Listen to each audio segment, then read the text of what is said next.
Hello and welcome to this new video and the last video of this lesson.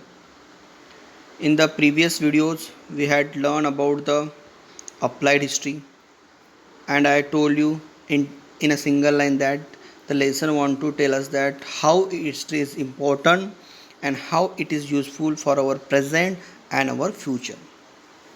Is in this very last video of the lesson we will going to understand about the management of culture and natural heritage. सांस्कृतिक और नैसर्गिक जो वारसा हमको जिसको मिला, जिसको हम धरोहर कहते हैं, उसका मैनेजमेंट कैसे करना है, इसके बारे में हमको इस लास्ट वीडियो में देखना है. Is one of the main aspect of applied history. Applied history को अगर आपको अपने जीवन में उतारना है, मतलब हिस्ट्री के नॉलेज को अगर आपको अपने जीवन में उसका यूज़ करना है, तो आपको अपने कल्चर और नेचुरल हेरिटेज की मैनेजमेंट बहुत ज़रूरी है.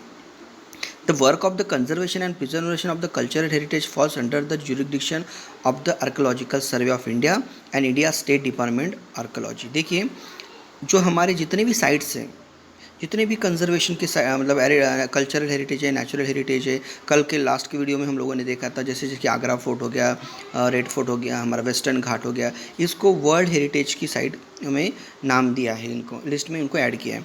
इसका मीनिंग क्या है कि ये देश की नहीं बल्कि पूरे दुनिया की एक क्या है, धरोहर है. इसको संभाल के रखने का काम हमारा है. और ये इंडिया के होने की वजह से इंडिया के archaeological survey of India and India state department of archaeology, ये ऐसे दो डिपार्टमेंट है जो इसकी देखभाल कर रहे हैं. इसी के साथ intact Indian national trust for art and cultural heritage, ये भी इस ऐसी चीज़ों का देखभाल करती है. Is actively working in this field. The work of conservation and preservation of cultural and natural heritage require participation of expert from the various field. देखिए, किसी भी चीज़ का अगर आप कंजर्व कर रहे हो, प्रिजर्व कर रहे हो, तो आपको उस चीज़ की नॉलेज होनी चाहिए. तो सेम जो पुरानी चीज़ें, जो हमारे हिस्ट्री से बिलोंग करने वाली जितनी भी चीज़ें, जैसे लाइक अगर फोर्ट है, फोर्ट को प्रिजर्व करने के लिए, कंजर्व करने के लिए उस क्षेत्र से जो एक्सपर्ट्स है उसकी हमको ज़रूरत होती है. They need to be duly aware of the cultural, social and political history of the heritage site. जिस हेरिटेज साइट की हम लोग कंजर्वेशन कर रहे हैं या जिसके अंडर में हम उसको प्रिजर्व करने दे रहे हैं, उस पर्टिकुलर पर्सनस को या संस्था को उस हेरिटेज साइट की पूरी जानकारी होनी चाहिए. फिर वो कल्चरल जानकारी हो, सोशल हो या पॉलिटिकल, जितनी भी जानकारी है, अगर उसको वो जानकारी है तभी तो उसको प्रिजर्व कर पाएगा. Principle of applied history are useful in creating awareness among them. देखिए, इनको 3-4 पॉइंट्स में हम लोगों को बताया कि अगर आप किसी साइट को प्रिजर्व कर रहे हो तो आपको किन चीज़ों का ध्यान देना है. The operation necessary for the conservation, preservation and development of the heritage site can be handle without causing any change in the original state. अगर आप किसी चीज़ का प्रिजर्वेशन कर रहे हो, कंजर्व कर रहे हो, तो उसकी ओरिजिनल साइट को आपको बिल्कुल चेंज नहीं करना है.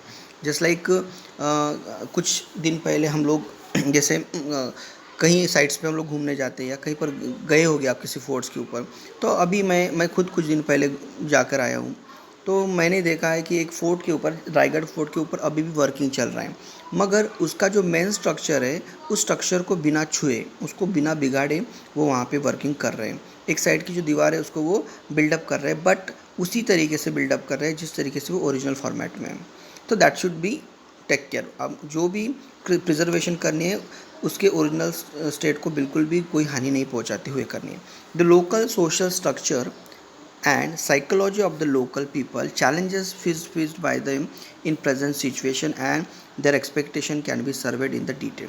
अगर आप किसी साइट के ऊपर जा रहे हो या उसको प्रिजर्वेशन कर रहे हो, तो वहाँ की लोकल पीपल जो है उनकी साइकोलॉजी की स्टडी आपको करनी चाहिए. वहाँ के लोग किन समस्याओं से जूझ रहे हैं उसकी भी आपको जानकारी रखनी है. देन प्रेजेंट सिचुएशन में उनको क्या एक्सपेक्टेशन है, उन सारी चीज़ों का अगर आप सर्वे करते हो, then you can get the right information from the local people, और आप सही तरीके से उस चीज़ों को प्रिजर्व कर पाओगे. कि वहाँ के लोगों को अगर आप अपने साथ मिक्सअप कर लेते हो, उनके साथ आप मिक्स हो जाते हो, then you can preserve the particular site. Due precaution can be taken avoid hurting sentiments of the local people while completing the project. अब जब भी ये प्रोजेक्ट अगर कोई पर्सन है जो इस प्रोजेक्ट को हैंडल कर रहा है या किसी चीज़ को प्रिजर्वेशन की उसके ऊपर जिम्मेदारी है, तो वहाँ पर जाने के बाद वहाँ के लोकल लोगों की जो सेंटिमेंट्स है उस चीज़ से जुड़ी हुई, अगर हम लोग किसी भी एक एग्जांपल लेते हैं, अगर हम आगरा फोर्ट लेते हैं या रायगढ़ फोर्ट की हम लोग एग्जांपल लेते हैं, तो रायगढ़ फोर्ट से जुड़े हुए जितने भी गाँव है, आसपास के या जो लोग वहाँ पर काम कर रहे हैं उनके सेंटिमेंट्स के साथ आपको बिल्कुल भी टच नहीं करना है। उनके सेंटिमेंट को ध्यान में रख के ही आप उसको प्रिजर्व करना है। And developing of the heritage site, और इसी तरीके से वो डेवलप भी होगी। Participation of local people in the project can be facilitated. अगर आप वहाँ के लोकल लोगों को आपके प्रोजेक्ट में अगर आप पार्टिसिपेट कर लेते हो तो आपको वो ज़्यादा जानकारी देंगे और आपको उसका प्रिजर्वेशन करने में बिल्कुल भी तकलीफ़ नहीं जाएंगी। अगर आप इस तरीके से उनको अपने प्रोजेक्ट में अगर उनको शामिल कर लेते हो कंजर्वेशन के, तो वहाँ के लोग आपको बिल्कुल सपोर्ट करेंगे। Systematic plan can be designed to employ to local skill in creative way and create better opportunities of livelihood। देखिए, मैं अगेन रायगढ़ फोर्ट का ही एग्जांपल दूंगा। अगर वहाँ के लोगों को अगर आप एम्प्लॉय देते हो, मतलब अगर वहाँ के लोगों को आपने विश्वास में लिया और बताया कि आपको ये फोर्ट हमारी धरोहर है, आपको इसका ध्यान देना है, यहाँ पे बहुत सारे विजिटर्स आएंगे, आपको उन विजिटर्स को कुछ चीज़ें समझानी है, मतलब जस्ट लाइक वहाँ पे गार्बेज ना डालें। और इसी के साथ अगर आप वहाँ पर फ्रूट्स के या फिर कोल्ड ड्रिंक्स के आप अगर वहाँ पे वो दुकान खोलते हैं तो उनको उसमें से एक तो अर्निंग भी होगा और उस चीज़ से उस हेरिटेज साइट की क्या होगी, प्रिजर्वेशन होगा। इस तरीके से अगर हम लोग अपॉर्चुनिटीज़ उनको अवेलेबल करवा के देते हैं तो वहाँ के जो पर्टिकुलर लोकल पीपल है उस चीज़ों को क्या करेंगे, प्रिजर्व करेंगे और उनको कंजर्व भी करेंगे। और इस तरीके से हमारी ये जो नेचुरल और कल्चरल हेरिटेज है यहाँ हमारे नेक्स्ट जनरेशन के लिए हमको काम आ सकती है। देखिए, नॉलेज ऑफ हिस्ट्री। अब देखिए लास्ट पॉइंट है 3.5 एफिलिएटेड प्रोफेशनल फील्ड। देखिए, knowledge of history can be supportive in the decision making with regard to respective legal provision and public policies in the following field. देखिए, अगर आपको history की जानकारी है तो क्या होगा, जब आप कोई डिसीजन मेकिंग कर रहे हो या किसी, तो उसमें वो सपोर्ट करेगा। अगर किसी लीगल प्रोविज़न के ऊपर आपको एक डिसीजन लेना है तो अगर आपको हिस्ट्री की जानकारी है तो आप उसको सही तरीके से उसको जज कर सकते हैं। Policies in the following field, किन चीज़ों में, म्यूज़ियम एंड आर्काइव्स में, ये जो म्यूज़ियम्स होते हैं, आर्काइव्स होते हैं, इनके बारे में अगर डिसीजन लेना है। Preservation and conservation historical sites है, टूरिज़्म एंड हॉस्पिटैलिटी है, मतलब किसी एक जगह पे आपको टूरिज़्म खोलना है या वहाँ पे कोई सुविधाएं आपको देनी है। एंटरटेनमेंट एंड मास मीडिया, आपको मतलब उसको आप लोगों के सामने पेश कर सकते हो। अदरवाइज़ होगा क्या, अगर आपको उसकी जानकारी नहीं होगी उस हिस्ट्री की, और आपको आपके एक गांव में आपके अगर कोई हिस्टोरिकल साइट्स है जो किसी को पता ही नहीं है, तो आप उसको कैसे शो ऑफ करोगे। आपको उसकी जानकारी अगर है, आप उसको मास मीडिया का अगर यूज़ करते हो, आप उसके नेट के ऊपर, इंटरनेट के ऊपर या यूट्यूब के ऊपर उसको डालते हो, तो लोगों को पता चलेगा, अरे यार यहाँ पे ये हिस्ट्री है।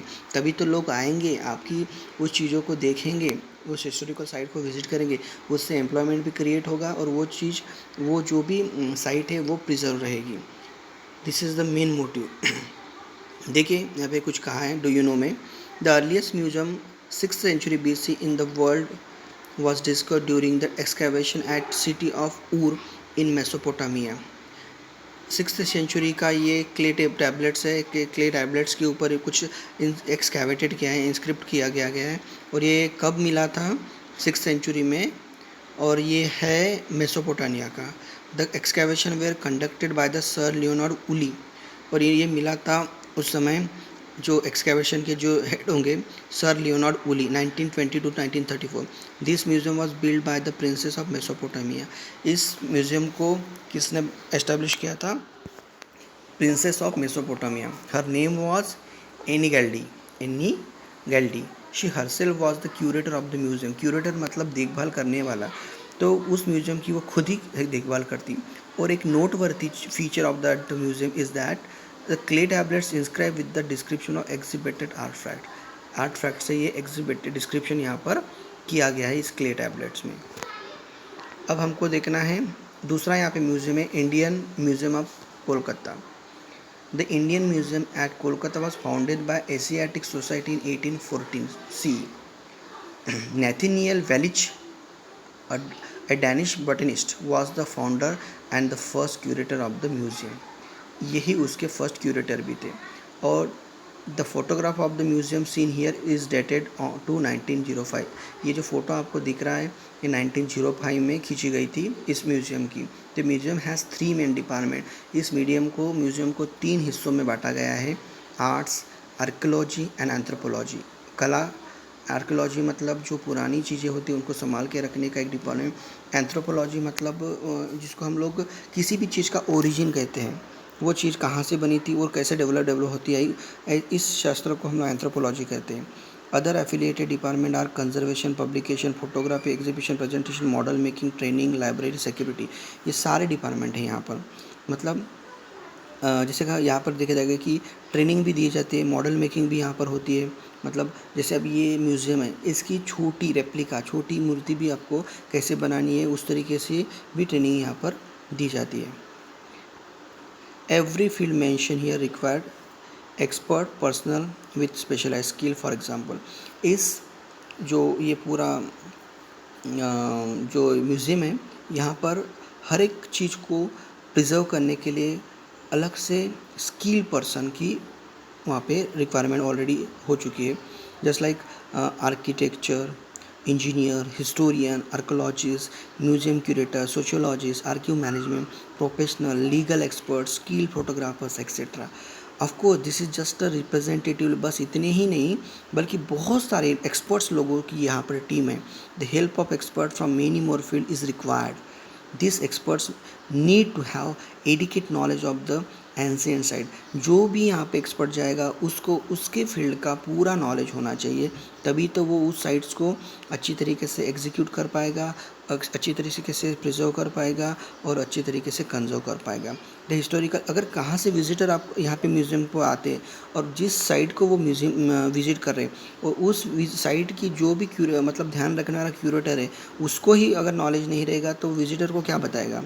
So that is important. The historical background of the structural remain an artifact project in the field of applied history can be create various opportunity for this professional.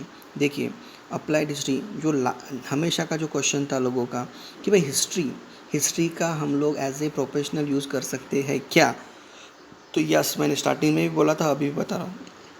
History can be create various opportunity for this professional. अगर आपको अच्छी जानकारी है, आप एक अच्छे curator हो, एक अच्छे फोटोग्राफर हो, अच्छे ट्रेनर हो, तो ऑब्वियसली आपको ऐसे साइट्स के ऊपर जॉब मिलेगा। In this lesson we learned about the role of applied history in public training programs for understanding the importance of the history, for creating social awareness regarding the conservation and preservation of our cultural and natural heritage, using knowledge of history for this purpose to enhance the professional skills to people and to develop industrial commercial field to carry out preparatory work and plan for effective implementation of heritage project, etc. It is essential to avoid the vandalizing of historic and public places and to ensure that they are preserved for the benefit of future generation. बहुत बार हम लोग बहुत सारे sites को visit करते हैं और आप लोगों ने देखा होगा कि बहुत सारी जगहों पे लोग मतलब वहाँ पर ही कुछ खाने को लेके जाते हैं साथ में और वो गार्बेज वहीं पे फेंक देते हैं या किसी चीज़ के ऊपर किसी भी चीज़ों से लिख देते हैं, तो that is not the good thing. अगर इस तरीके से आप करोगे तो हमारी नेचुरल हेरिटेज को नुकसान पहुँचेगा और हमारे फ्यूचर जनरेशन को वो कैसे पता चलेगा। So that is our moral responsibility to take care about that. So I hope you understand about this lesson. Central head of the lesson is applied history. हमारे इतिहास जो है वही हमारा प्रेजेंट डिसाइड करता है और वही हमारा फ्यूचर डिसाइड करता है। So all this information we have understand in this chapter. I hope you understand the lesson. Goodbye.